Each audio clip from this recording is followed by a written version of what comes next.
For your project, you will be working on this Dr. Lawrence interview, which was shot on a green screen. The lighting was not really that good. This is before we had really got all of our nice equipment that we have now. But one of the key things that you want to keep in mind when doing green screen work always is to make sure the lighting on the green screen is as flat as possible. No shadows, no contrast, just really flat, even lighting throughout. So we have more tools now to be able to do that. So when we do our class project, we should be able to achieve that. So once you get your footage off of the Viscom hard drive, you'll bring it into Premiere. Again, you want to keep things as organized as possible. That is your lifeline. And you'll just bring your footage in. Okay, so we have our interview here. One thing that I would change would be the location. Okay, so things a little laggy here, but that's fine. So you bring it into your timeline here, and the first thing that you'll want to do, because we're going to be keying out the background, okay, with Chroma key, that basically means that we're going to isolate a color to remove, so then we can replace it with either, another video, another image, some other asset, and then composite together as if it's one cohesive clip. So the first thing you're going to want to do is take the footage, if it's not already on V2, you'll want to just drag it up to the V2 track. Okay, I will explain why you do that here a little bit later. Okay, so again, once you bring it in, you want to make sure that it's on not the bottom track, but the track before. So once we do that, we'll go ahead and start getting into our effects. So we'll go over to the effects menu, and you can, go through video effects and go to keying and, go scroll down. It's a whole bunch of stuff in there. Or you can just type in Ultra. Oops, you gotta spell it right first.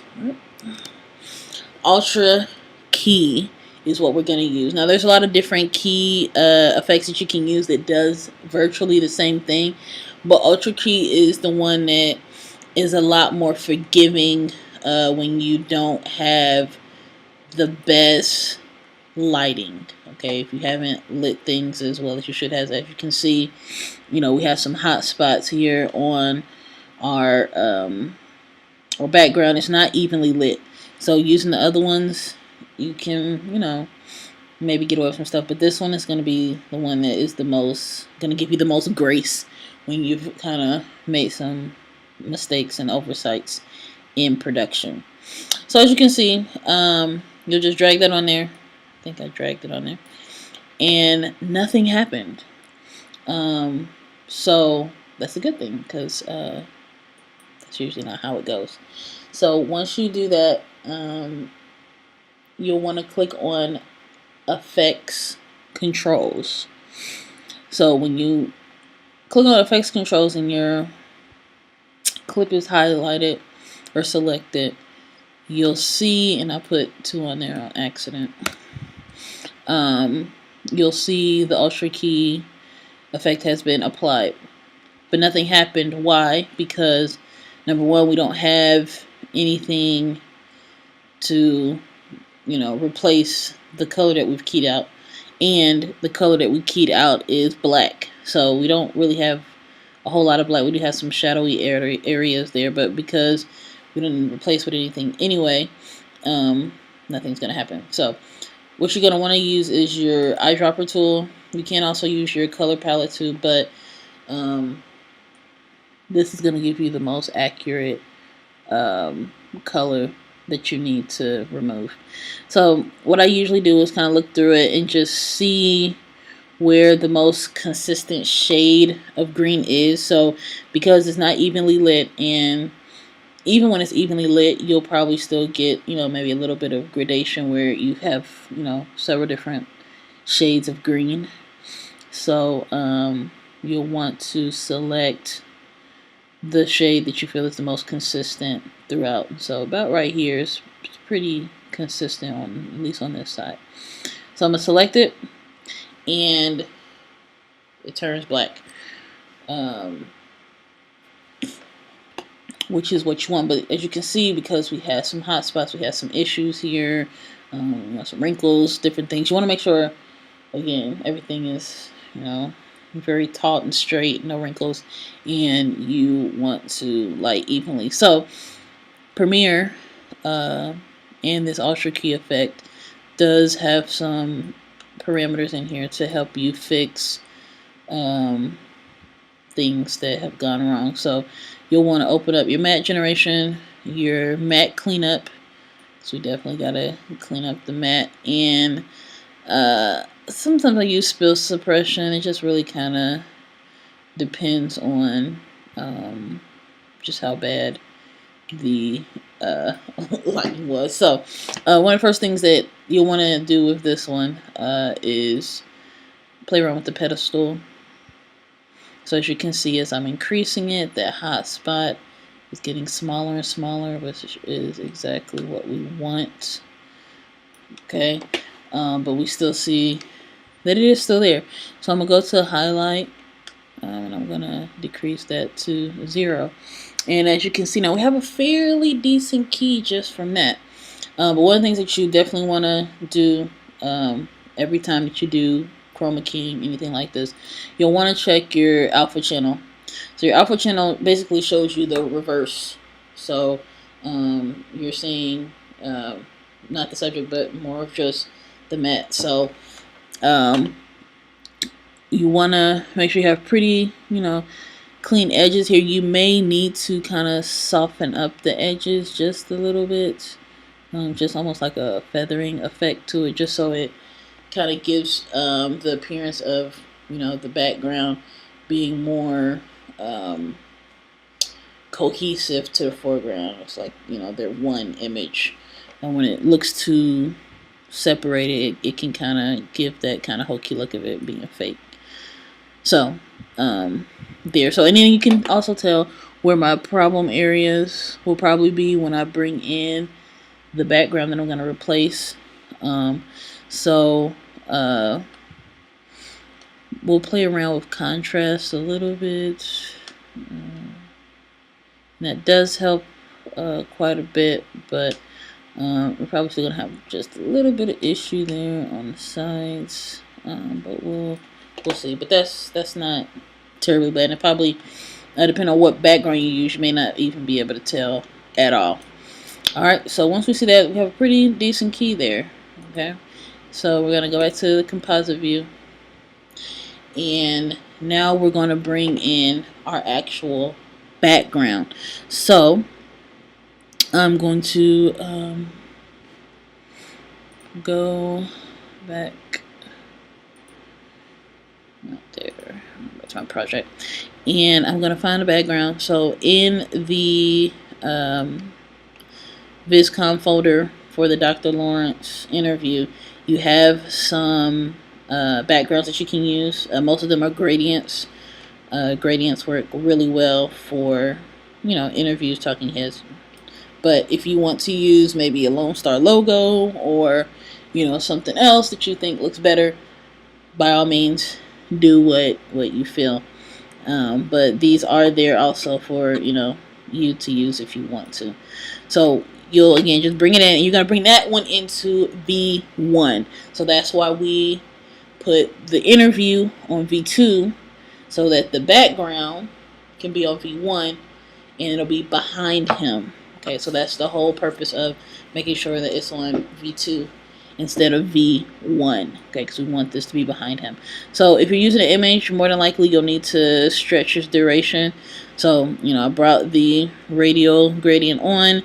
It was pretty small in pretty much all aspects of the word, so I have to extend it, right? And when we look at it, You see it's very small in comparison to him, so we are going to have to do some adjustments there. So if I click on the image that I'm using, the radial gradient, and I go to effects controls, we're going to use our scaling effect again. We're not going to animate it because we don't want it to be changing throughout time. We just want it to just be scaled up. Now, because this one is pretty small, even as I'm, increasing it now, it doesn't increase enough, at least not to my standard. It's not big enough. So one of the things you may have to do is deactivate the uniform scale, where it's scaling both the X and Y axis at the same time, and you may have to do them independently. So as you can see, I need this to be wider, more so than taller. So now I can just manipulate the width of it. Okay, as you can see, that's not big enough either, so I'm gonna just kind of walk it up more and more and more, and then I'll adjust also the height of it. Okay, so kind of like that. That's pretty good. And also, you may want to scale him down a little bit more, but I don't recommend that. But depending on your image and the resolution that it comes in, you may need to do a little bit of scaling. And as we kind of play through this, again, it's kind of like again. Hardy Turnpike, you see it. It looks pretty good, and I like it. One thing that you may need to do is you may need to, because again we didn't have the lighting accessories that we have now, so he's a little bit hot as far as the exposure, so you may need to go into color. Okay, you can do this, probably the easiest way is through color, and just kind of tone him down just a little bit there, because again he is just a little bit overexposed. Uh-oh, I think I made it just a little bit too much. Yes, too much. I have to do 0.5.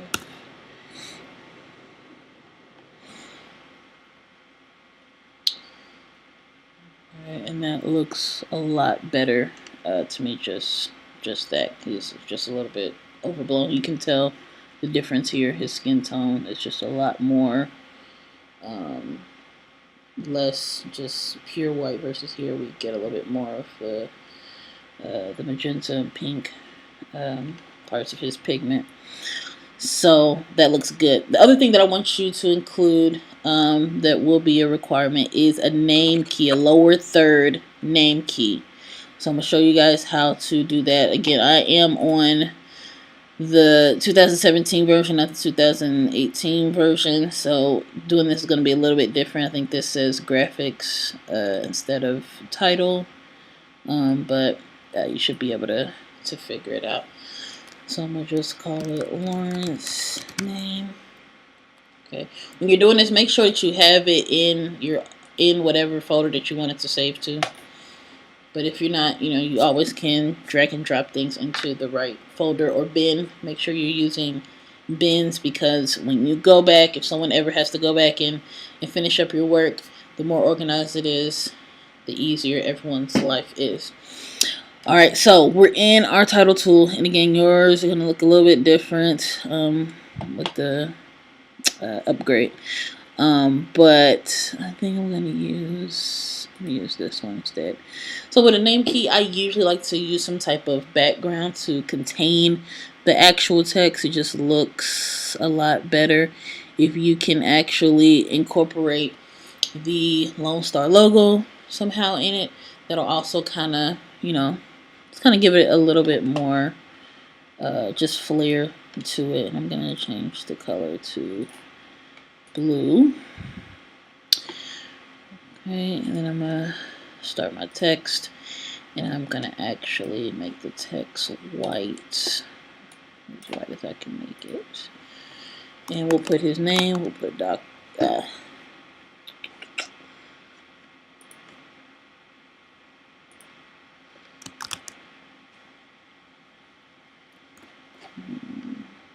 go back to right.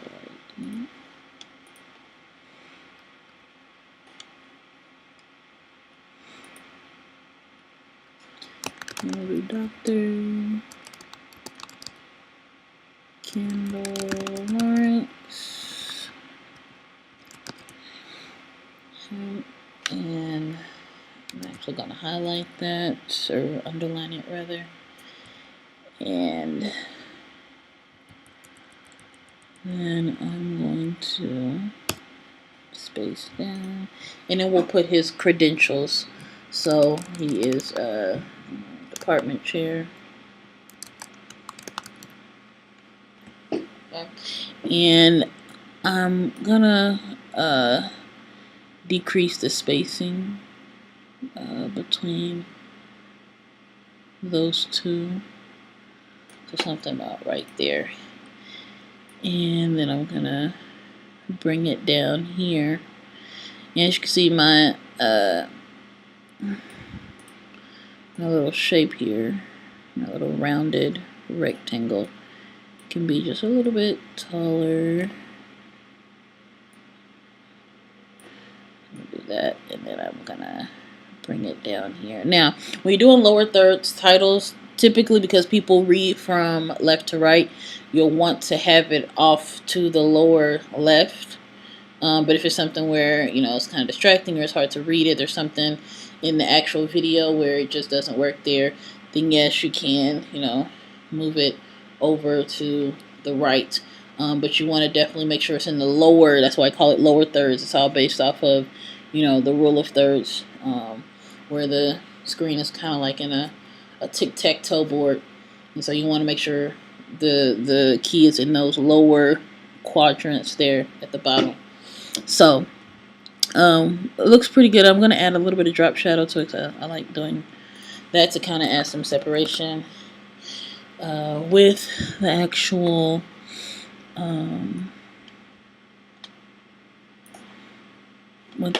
text. And because my computer's a little laggy, it's not showing up just yet, but it will at some point, hopefully.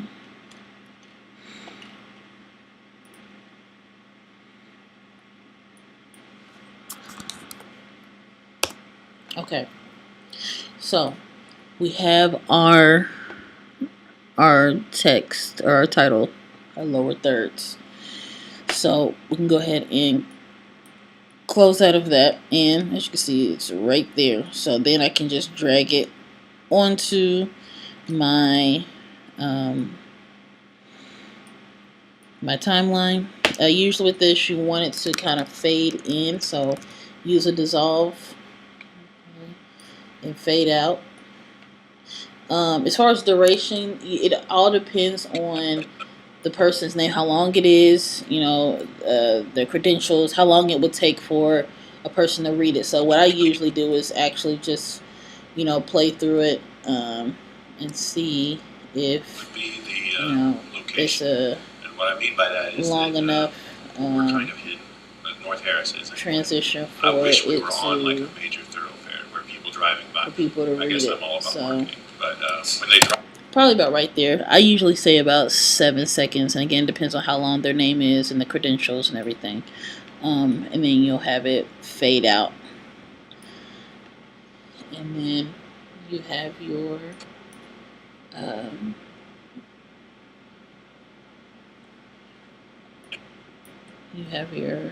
lower third. My computer is like frozen in time right now, but that's okay. But you can see that it has both of those there. So again, that's basically in a nutshell what you need to do. Again, the pacing and timing of it is gonna vary from person to person. I do not, again, want to hear the interviewer asking questions. Use transitions, cut to B-roll, use these different things, cut to the close-up that we have in there to help control the pacing and timing of the edit. Okay. Alrighty, well, that's pretty much it. If you have any questions, make sure that you either text or email me. I'll get back to you as soon as I can. So, happy editing.